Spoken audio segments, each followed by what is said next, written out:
कभी सोचा है कि कुछ सपने तो हकीकत बन जाते हैं, पर बाकी बाकी बस ख्याली क्यों रह जाते हैं? इसका जवाब ना अक्सर दो बहुत ही बुनियादी स्तंभों में छुपा होता है, और आज हम उन्हीं की पड़ताल करने वाले हैं। अक्सर ऐसा महसूस होता है ना कि हमारे सपने शुरू होने से पहले ही दम तोड़ देते हैं। ये एक बहुत ही आम एहसास है। तो आज चलिए इसी पहेली को सुलझाते हैं और समझते हैं कि हमारे सबसे बड़े सपने भी बनने से पहले ही आखिर बिखर क्यों जाते हैं। देखिए, सपनों के स्तंभ बनाने से भी पहले हमें उन दो दुश्मनों को पहचानना होगा जो हमारे इरादों के खिलाफ ही काम करते हैं। चलिए देखते हैं कि ये कौन है।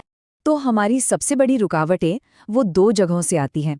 पहली हमारे अंदर से ही, आलस्य या कह लें अनुशासन की कमी के रूप में, और दूसरी आती है बाहर से, जब हम काम पूरा होने से पहले ही उसकी तारीफ पाने लगते हैं।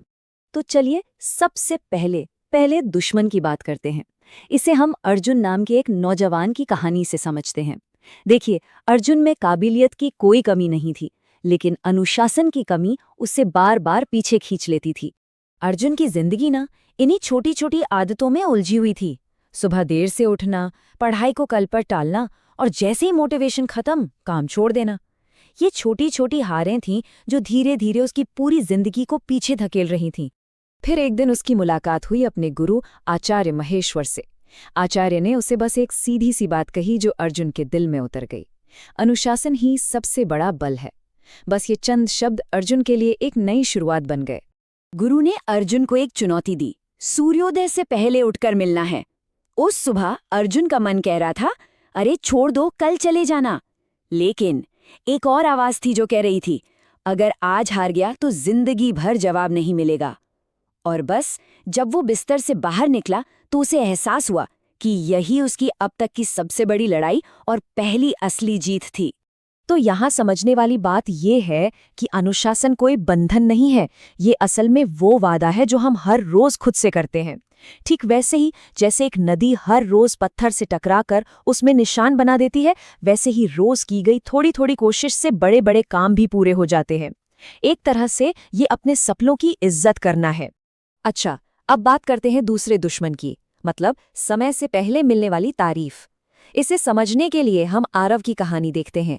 एक ऐसा इंसान जिसके सपने उन्हीं तालियों की वजह से बुझ गए जिनकी उसे हमेशा तलाश थी। पता है, ये एक मनोवैज्ञानिक जाल है।